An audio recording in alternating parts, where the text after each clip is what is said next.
Assalamualaikum warahmatullahi wabarakatuh.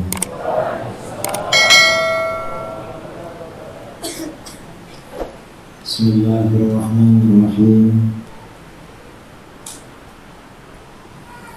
Alhamdulillahi rabbil alamin. Lahul hamdu wa lahul fadlu wa lahus sana'u wa hasan. Asyhadu an la ilaha illallah wahdahu la syarika lah. Wa asyhadu anna sayyidana Muhammadan abduhu wa rasuluh. Allahumma shalli ala sayyidina Muhammadin tibbil qulubi wa dawaiha wa afiyil abdani wa shifaiha wa nuril absari wa dhiyaiha wa qudil arwahi wa ghidaiha wa ala alihi wa sahbihi wa barik wa sallim. Amma ba'du. Yang saya muliakan para ulama, para asatidz, nakhusu bil dzikri, mudir pondok pesantren Darul Habib Al-Ustaz Buya Abdul Razak Khalifah, juga para asatidz yang lain, Tengku Fahmi Karimuddin, Rasul pondok pesantren Fahrus Salam Al-Aziziyah, juga Ustaz Rahmat Baikuni, dan ustaz-ustaz yang lain yang tidak bisa saya sebutkan namanya satu persatu tanpa mengurangi ihtiram penghormatan saya kepada beliau. Dan bapak-bapak, ibu-ibu, para wali santri, juga para santri putra maupun putri yang saya banggakan dan saya cintai. Alhamdulillah, bersyukur kepada Allah Subhanahu wa Ta'ala. Pertama, saya bisa bersilaturahmi di pondok pesantren Darul Habib ini, berkumpul dengan saudara-saudaraku di sini. Mudah-mudahan perkumpulan ini menjadi pertanda besok kita akan berkumpul di akhirat bersama baginda Rasulullah SAW. Yang kedua, saya kalau masuk ke pondok itu senang. Mengapa? Karena saya juga alumni pondok. Saya ada di pondok itu lama. Karenanya senang ada di pondok. Dan orang belajar di pondok ini pahalanya besar sekali, apalagi belajar Al-Quran. Dalam hadis riwayat Ibnu Majah dari Abu Dzar Al-Ghifari radhiyallahu anhu, kata para ulama hadis hasan, Rasulullah Shallallahu Alaihi Wasallam bersabda, "Ya Abu Dzar, wahai Abu Dzar, la anta udwa fata'allama ayatan min kitabillah khairun laka min an tusalliya mi'ata raka'ah." Seandainya kamu berangkat pagi-pagi lalu kamu belajar satu ayat Al-Quran, belajar satu ayat Al-Quran saja, itu pahalanya lebih besar bagi kamu daripada kamu sholat sunnah 100 rakaat. Belajar satu ayat pahalanya lebih besar daripada sholat sunnah 100 rakaat. Kalau 2 ayat lebih 200, kalau 3 ayat lebih 300. 100 rakaat.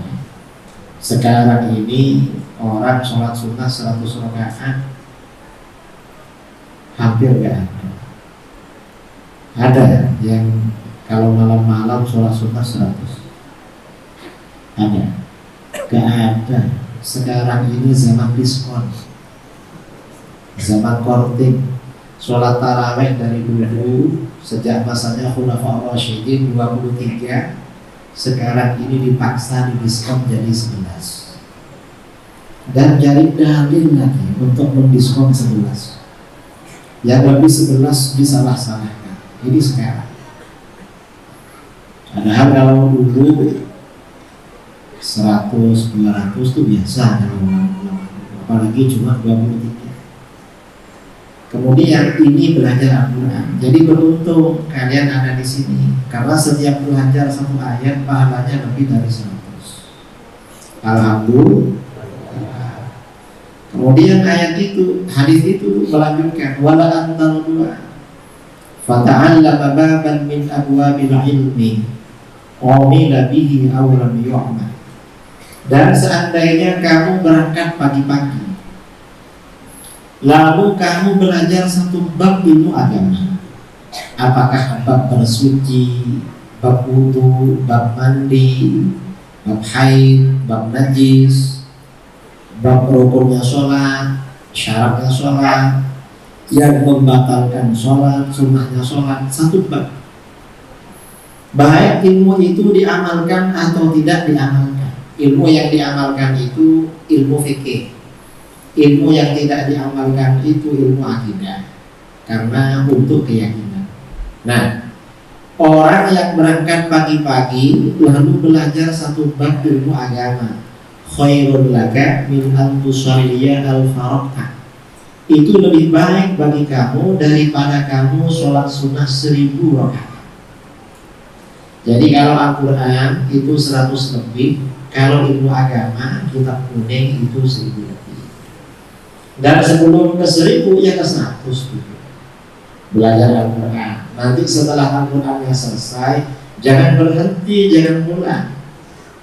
Mengapa? Karena kamu masih dapat 100.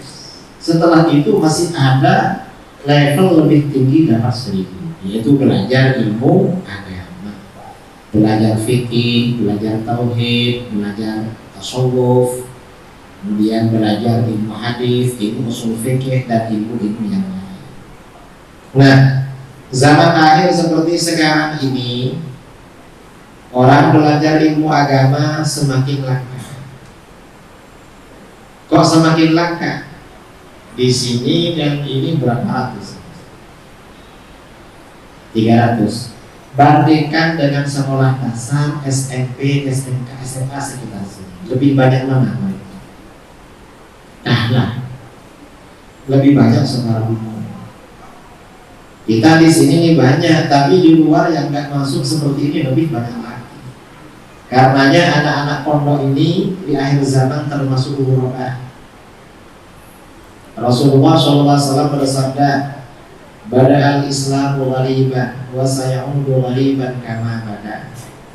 Islam itu awal mula datang dalam keadaan terasing, sedikit. Pengikutnya sedikit, dan nanti sedikit lagi. Fatuba lil ghuraba, maka beruntung orang-orang yang asing atau yang sedikit. Para sahabat bertanya, wa mal ghuraba ya Rasulullah, siapa orang yang sedikit? Dalam riwayat Al-Baihaqi, Rasulullah SAW bersabda, alladzina yuslihun hina yufsidun nas. Mereka yang melakukan perbaikan, mereka yang membentuk generasi soleh ketika orang lain melakukan kerusakan.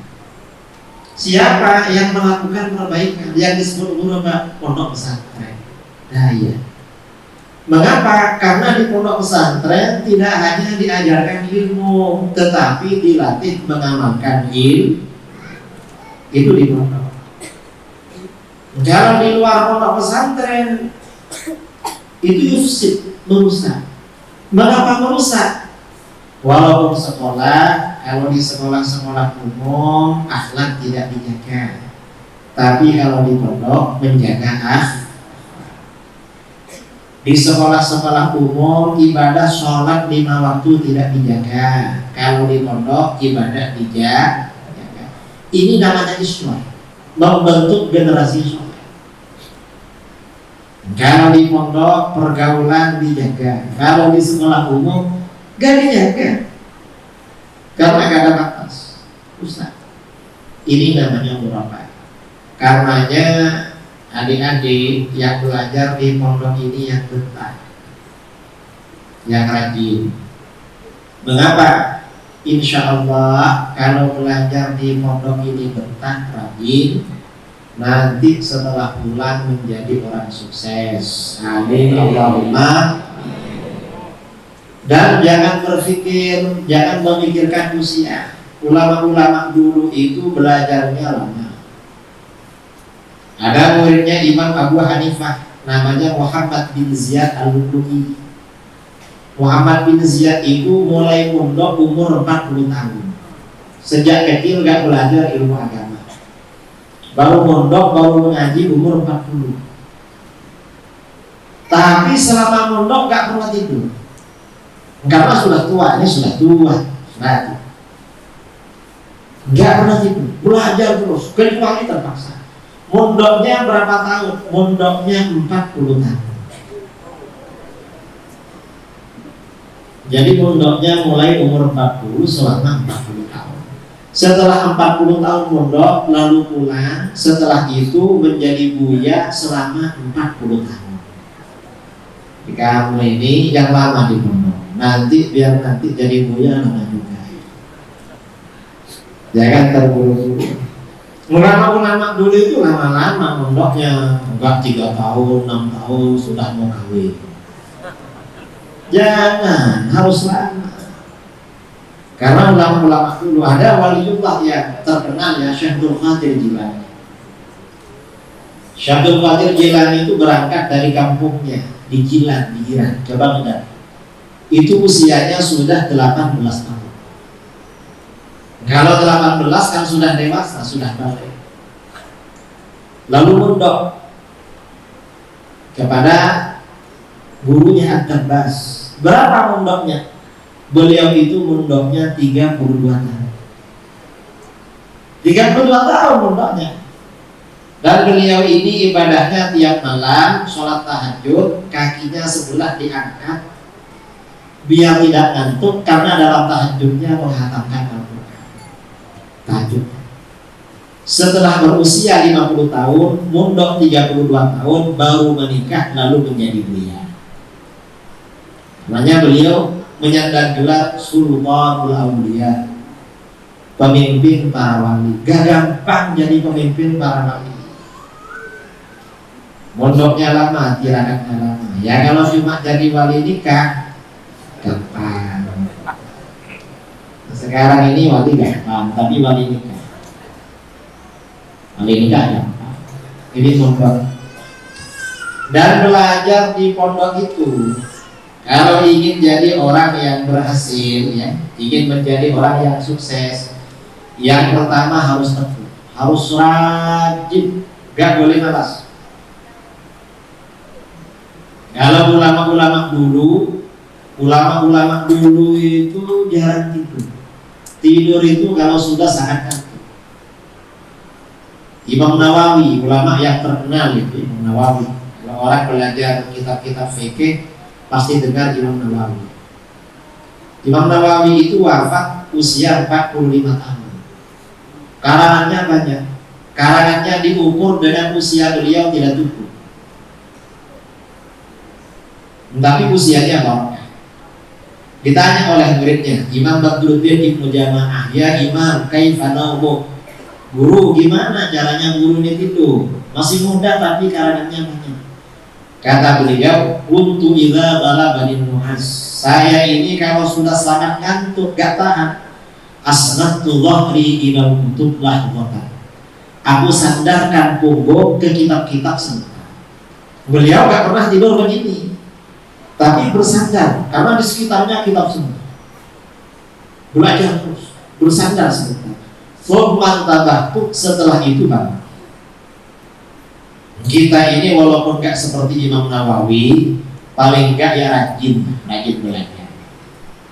Berapa lama rajin belajar? Kata sebagian guru, untuk masyarakat sekarang, pelajar sekarang itu minimal sehari semalam belajar 4 jam.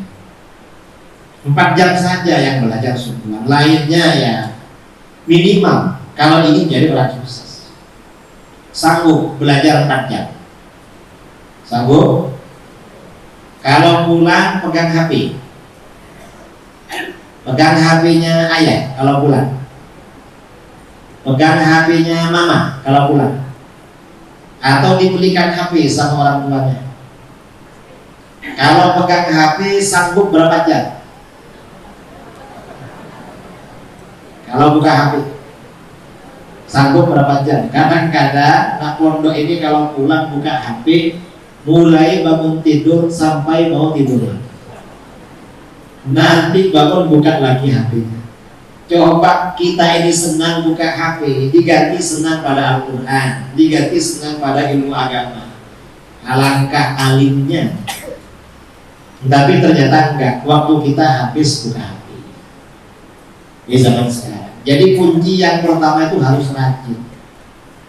Rajin dulu. Kemudian yang kedua, selain rajin belajar, para pelajar ini kunci yang kedua khidmah kepada guru. Takzim dan khidmah kepada guru, kepada buya, kepada ustaz, kepada ustazah harus khidmah. Mengapa begitu? Karena dari dulu begitu. Para ulama yang sukses ya khidmah kepada guru. Salah satu muridnya Rasulullah SAW, salah seorang sahabat Abdullah bin Abbas. Abdullah bin Abbas ini terkenal sahabat yang alim luar biasa, terutama dalam bidang tafsir. Alimnya luar biasa. Ibnu Abbas ini terkenal khidmahnya kepada baginda Rasulullah SAW, juga akhlaknya. Kebetulan salah satu istri Rasulullah SAW ada yang bernama Siti Maimunah. Siti Maimunah ini bibinya Ibnu Abbas, saudara dengan ibunya Ibnu Abbas. Karenanya Ibnu Abbas ini sering keluar masuk rumahnya Rasulullah, di rumah Siti Maimunah, karena bibinya. Sering keluar masuk, betah di sana, kadang bermalam. Kalau Rasulullah tidur di tempatnya Siti Maimunah, Ibnu Abbas ini sebelum Rasulullah bangun menyiapkan air wudhu, air bersuci, agar kalau Rasulullah bangun untuk sholat tahajud gak repot-repot cari air, dilayani. Suatu ketika Rasulullah bangun lalu sholat tahajud, Ibnu Abbas ini sholat tahajud di belakang, bermakmum. Karena berdua tidak terlalu belakang, tapi mundur. Tiba-tiba oleh Rasulullah tangannya diambil, ditarik, diluruskan dengan Rasulullah. Sholatnya agar lurus, karena cuma berdua. Setelah lurus, lalu Rasulullah fokus, khusyuk dalam sholatnya. Ibnu Abbas mundur lagi. Tidak berani lurus. Selesai sholat, Rasulullah bertanya, "Ya Ibnu Abbas, kamu ini saya luruskan, tapi kok mundur lagi, ada apa kamu? Sudah saya luruskan tapi mundur lagi." Apa jawaban Ibnu Abbas? Kata Ibnu Abbas, "Rasulullah, engkau ini oleh Allah dikaruniakan derajat yang luhur, derajatnya di depan kami. Karena engkau derajatnya di depan kami, ya kami gak pantas lurus dengan engkau. Makanya mundur, karena kita di belakang." Nah ini artinya apa? Ibnu Abbas ini mundur karena menjaga adab kepada gurunya. Adabnya dijaga. Akhirnya apa? Rasulullah kagum dengan jawaban Ibnu Abbas. Karena kagum, Rasulullah SAW berdoa kepada Allah, "Zadakallahu ilman wa fahman." Semoga Allah menambah kamu ilmu dan kecerdasan. Ibnu Abbas ini didoakan alim dan cerdas. Orang itu kalau alim dan cerdas biasanya cepat belajar, cepat hafal. Kalau tidak cerdas biasanya lambat. Walaupun hafal, setelah setoran lupa lagi. Nah untuk seperti ini perlu khidmah kepada guru. Insya Allah kalau ada dan khidmah kepada guru, insya Allah barakah. Ini Ibnu Abbas. Setelah Rasulullah wafat, Rasulullah SAW wafat, Ibnu Abbas ini berkata kepada kawannya, "Rasulullah ini sudah wafat. Ayo kamu bersama saya mendatangi rumah-rumah para sahabat yang senior, sahabat Rasulullah yang tua-tua. Kita belajar ilmu agama, menanyakan hadis-hadis Rasulullah SAW. Karena kita masih anak-anak." Ternyata kawannya gak mau. Kata kawannya, Buat apa kita belajar? Ulama sekarang masih banyak, masih ada buya, ada tengku, ada ustadz, ada ini masih banyak, kita belum diperlukan. Ternyata kawannya nggak mau diajak belajar. Ibnu Abbas ini tiap hari mendatangi rumah para sahabat senior. Dan ketika mendatangi rumah gurunya, para sahabat yang senior, beliau gak berani ketuk pintu. Mengapa? Karena tidak ada. Tapi bagaimana? Menunggu di depan. Karenanya dari dulu santri kepada guru kalau ada perlu menunggu di depan. Tidak berani ketuk pintu, apalagi WA, apalagi nelfon mentang-mentang punya nomornya. Yang berani. Kadang-kadang mungkin sahabat yang didatangi itu sedang ibadah atau istirahat. Begitu keluar, muridnya sudah tertidur. Nunggu di depan pintu sampai tertidur. Sahabat yang senior bilang, loh kok tak bilang-bilang kalau datang ke sini? Kamu ini sepupunya Rasulullah, misalnya Rasulullah, kenapa gak bilang-bilang? Apa kata beliau? Kata Abbas, saya ini yang butuh. Saya mau belajar. Makanya harus menjaga adab. Benar-benar jaga adab. Dan Ibnu Abbas ini kalau berjumpa dengan gurunya, sahabat yang senior, dicium tangannya. Benar-benar menjaga adab. Karena Ibnu Abbas ini rajin sejak masih kecil ya, masih belum balik. Semenjak Rasulullah wafat, memang rajin belajar. Akhirnya ketika yang menjadi khalifah itu Sayyidina Umar bin Khattab. Setelah Rasulullah wafat, diganti oleh Abu Bakar menjadi khalifah. Abu Bakar menjadi khalifah 2 tahun 5 bulan. Setelah Abu Bakar wafat, diganti Umar bin Khattab. Pada masa Sayyidina Umar ini punya penasehat para sahabat yang senior, seperti Sayyidina Utsman, Sayyidina Ali, Abdurrahman bin Auf, Talha bin Ubaidillah, Zubair bin Awam, sahabat-sahabat yang senior. Cuma ada satu yang masih remaja. Yang masih remaja baru balik cuma satu. Siapa? Abdullah bin Abbas. Yang lainnya senior. Suatu ketika, karena setiap ada permusyawaratan, Abdullah bin Abbas ini ikut terus bersama sahabat senior. Para sahabat yang senior protes, ya Amirul Mukminin, kenapa kalau kita kumpulan anak muda ini dipanggil terus? Anak kita kan seusia, kenapa gak ikut dipanggil? Kita semua kan punya anak-anak seusia dengan Ibnu Abbas, kenapa gak dipanggil pula? Kok cuma dia? Sayyidina Umar kan menjawab. Mengapa? Sayyidina Umar jawabannya bukan pakai kata-kata, tapi pakai fakta. Suatu ketika Sayyidina Umar mengundang para sahabat yang senior, Ibnu Abbas diundang juga. Sayyidina Umar bertanya, "Ma'aulukum, bagaimana pendapat kamu fi qaulillahi ta'ala, tentang firman Allah Ta'ala, idza jaa nasrullahi wal fath wa ra'aitan nas yadkhuluna fi dinillahi afwaja fasabbih bihamdi rabbika wastaghfir innahu kana tawwaba." Apa yang dimaksud dengan ayat ini? Akhirnya para sahabat yang senior itu jelas Amirul Mukminin. Itu pesan dari Allah kepada Rasulullah Muhammad, kalau pertolongan Allah, kemenangan sudah datang, kota Mekah ditaklukkan, lalu manusia orang-orang Arab berbondong-bondong masuk Islam, kamu yang rajin wiridan, yang rajin baca tasbih, memuji kepada Allah, memohon ampunan kepada Allah. Ya jelas itu maksudnya. Masa Amirul Mukminin kurang paham? Jawaban para sahabat. Setelah itu Sayyidina Umar bertanya kepada Ibnu Abbas, Ibnu Abbas, kalau menurut kamu ayat ini maksudnya apa? Ada pesan apa dalam ayat ini? Kata Abbas, Amirul Mukminin, ayat surat ini ada pesan khusus, Rasulullah akan wafat.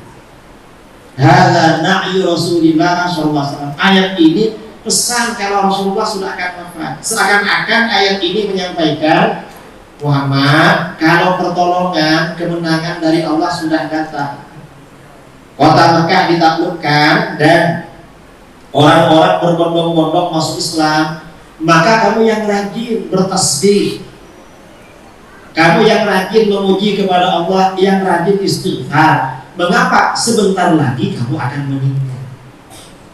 Jadi ini isyarat Rasulullah akan wafat. Kata Abbas, karenanya tidak lama setelah surat ini turun Rasulullah wafat. Lalu apa kata Sayyidina Umar? Para sahabat senior kagum semua kepada Abbas. Kata Sayyidina Umar, ini karenanya anak ini sering saya panggil. Ini ilmunya luar biasa. Walaupun masih muda, mengalahkan yang tua-tua. Mengapa beliau mengalahkan yang tua-tua? Ibnu Abbas ini selain rajin belajar kepada guru-gurunya, beliau juga takzim dan berbakti kepada guru-gurunya. Karenanya adik-adik di sini, kalau ingin menjadi orang yang sukses, ingin jadi orang sukses, ingin ya. Orang yang sukses itu artinya apa? Adalah orang yang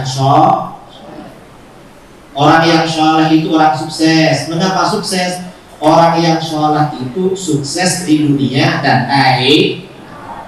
Kalau ingin menjadi orang sukses, rajin belajar, berbakti kepada guru, kemudian takzim, mengagungkan kepada guru. Insya Allah kalau kita ini rajin, berbakti dan takzim kepada guru, semuanya menjadi orang yang sukses. Amin Allahumma amin. Ini yang penting sekarang. Ini hal-hal yang perlu saya sampaikan kepada adik-adik yang ada di pondok ini. Kemudian juga selain berbakti, taklim kepada guru tentunya, karena ini sebagian besar masih punya orang tua, tentu harus berbakti pada kedua orang tua. Jadi kalau pulang mencium tangan orang tua, mau kemana minta izin kepada orang tua. Kalau kira-kira orang tua tidak punya uang, jangan maksa minta uang. Kecuali kalau waktunya dikirim di pondok, gak apa-apa minta uang. Kalau sudah waktu, biar orang tuanya kerja atau cari bulanan. Tapi kalau sudah pulang, kalau orang tua gak punya uang untuk beli HP, jangan maksa. Utang ya, HP itu murah, itu kan Pak D itu punya uang. Jangan, kita ini berbakti pada orang tua. Insya Allah kalau berbakti pada guru, berbakti kepada orang tua, insya Allah kita nanti menjadi orang yang amin Allahumma amin. Ini yang perlu saya sampaikan kepada adik-adik. Kalau ada yang mau ditanyakan, yang terserah. Kalau ada sesi tanya jawab, saya tidak tahu. Waktu saya serahkan kepada mudir Mahat Darul Hadith, beliau Buya Abdul Razak Khalifah. Kurang lebihnya mohon maaf.